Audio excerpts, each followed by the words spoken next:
Good morning, have a nice day.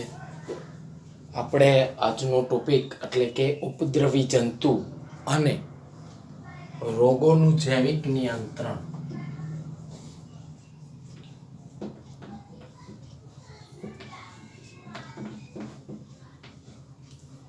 ઉપદ્રવી જંતુ અને રોગોનું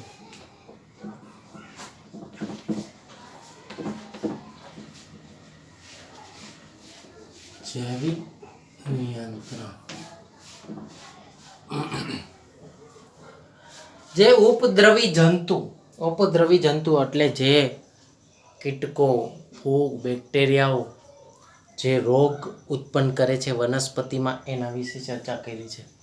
ઉપદ્રવી જંતુ અને રોગનું જૈવિક નિયંત્રણ. બરાબર છે. કૃષિ ક્ષેત્રની વાત કરીએ.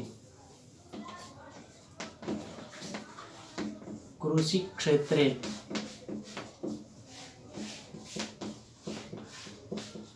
પેસ્ટનું નિયંત્રણ, રાસાયણિક દ્રષ્ટિએ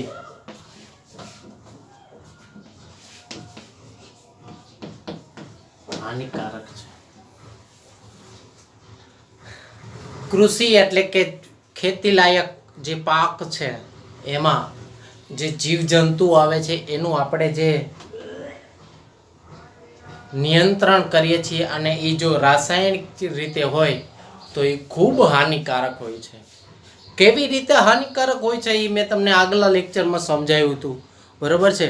આજે હું તમને એ સમજાવું છું કે કાર્બનિક ખેતીની વાત કરીએ છીએ આપણે. ઓર્ગેનિક ફાર્મિંગ જેને કહેવામાં આવે છે.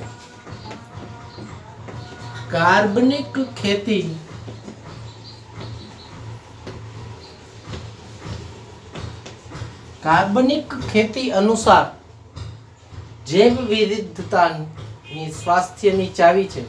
બરાબર છે. કાર્બનિક ખેતી અનુસાર જૈવ વિવિધતા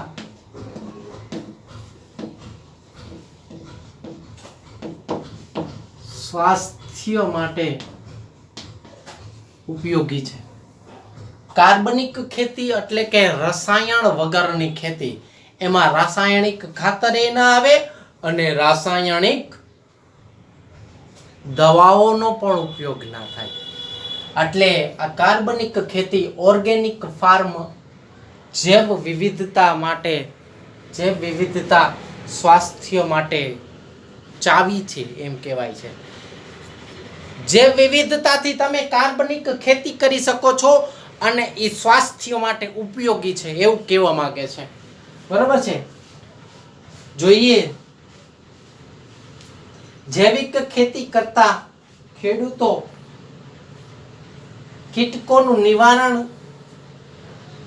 બરાબર છે. જોઈએ આગળ. જૈવિક ખેતી કરતા ખેડૂતો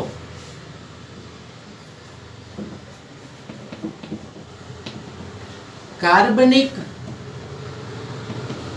ખેતીમાં કીટકો નું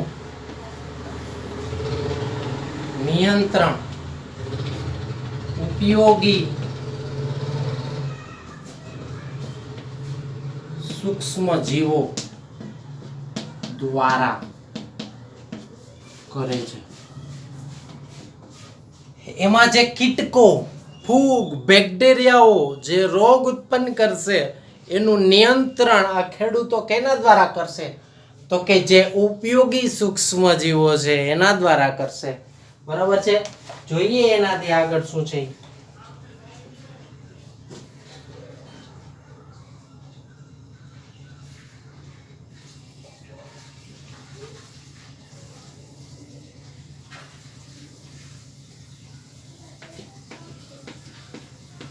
રસાયણોનો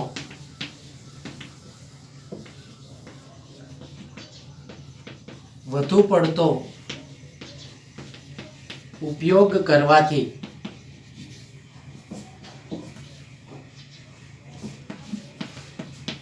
રોગકારક સજીવો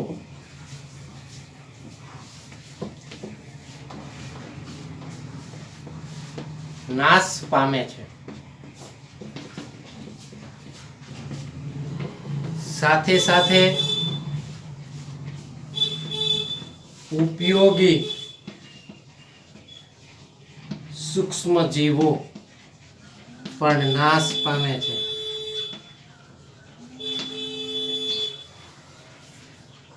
રસાયણોનો આપણે ઉપયોગ કરીએ એટલે શું થાય ભાઈ?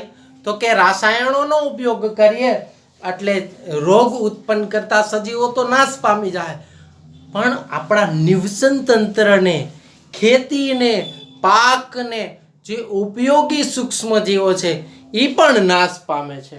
બરોબર છે.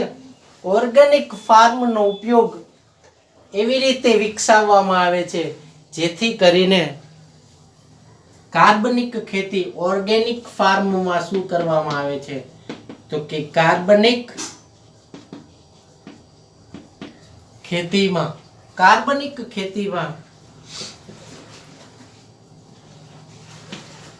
એવું નિવસન તંત્ર વિકસાવવામાં આવે છે કે જેથી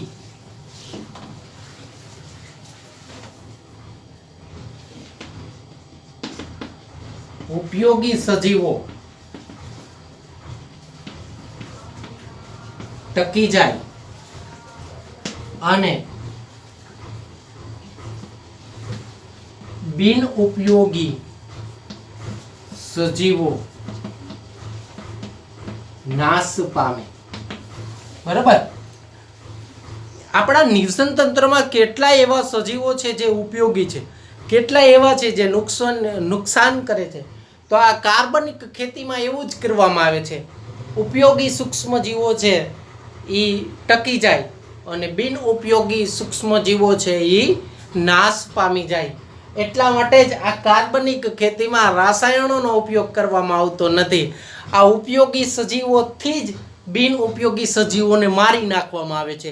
એવું વાતાવરણ ઉપયોગ કરવામાં આવે છે, એવું વાતાવરણ ઊભું કરવામાં આવે છે જેથી કરીને રસાયણોનો ઉપયોગ થઈ શકતો નથી. અને રસાયણોથી જે માણસમાં, પ્રાણીઓમાં, જમીન, પાણી, હવા એમાં જે નુકસાન આવે છે, બરાબર છે, જે પ્રદૂષણ ફેલાય છે એ અટકાવી શકાય છે.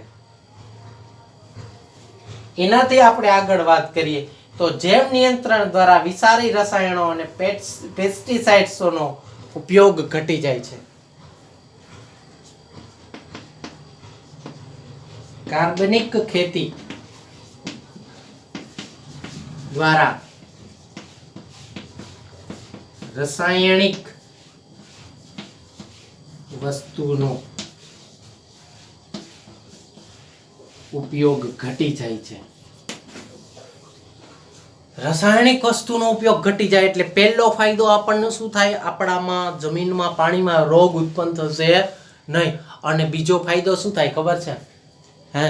તો કે બીજો ફાયદો, આ રાસાયણિક ખાતરો અને રાસાયણિક દવાઓ બહુ મોંઘી હોય છે, જેનો ખેડૂતને લાભ મળે છે. ખેડૂતને લાભ મળે તો અનાજ છે એ સસ્તા ભાવે ઉત્પન્ન થાય છે.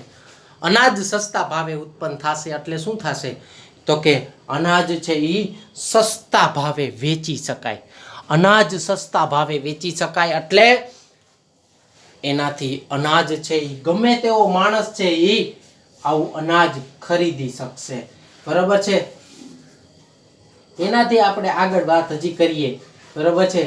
તો ખેતરમાં જે પરભક્ષીઓ હોય છે, પેસ્ટ હોય છે, એનું નિયંત્રણ આ રીતના કરવામાં આવે છે. એક મેં હમણાં સિમ્પલ ઉદાહરણ જોયું હતું.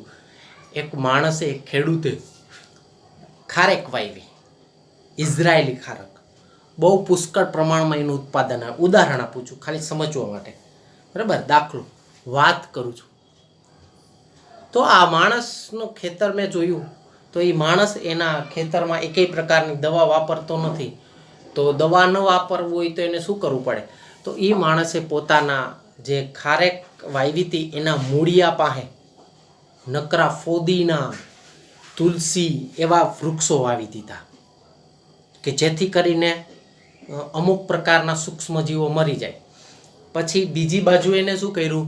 તો કે મોટા મોટા બેરલ તૈયાર કર્યા, એમાં ગાયનું છાણ અને ગાયનું મળ એ ભેગું કરી અને એમાંથી દવા બનાવતા હતા. એનો પછી એના ઉપર ખારેક ઉપર છંટકાવ કરે જેથી કરીને રોગ પણ ના આવે અને રોગથી થતું નુકસાન છે એને અટકાવી શકાય અને રસાયણોનો ઉપયોગ પણ ઘટી જાય. એ રસાયણોનો ઉપયોગ કરતા જ નથી. ખાતર પણ શેનું નાખે છે? તો કે કુદરતી ખાતર, કોમ્પોસ્ટ ખાતર, વર્મી કમ્પોસ્ટ ખાતર, આવા ખાતરોનો ઉપયોગ કરે છે. કહેવાનો મતલબ એ છે કે આ જે કાર્બનિક ખેતી છે એમાં ક્યાંય રસાયણોનો ઉપયોગ થતો નથી.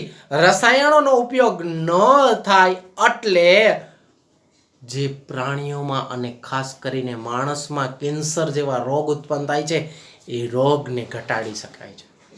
ઉત્પાદન બમણું થાય અને રોગ ઉત્પન્ન થતો નથી.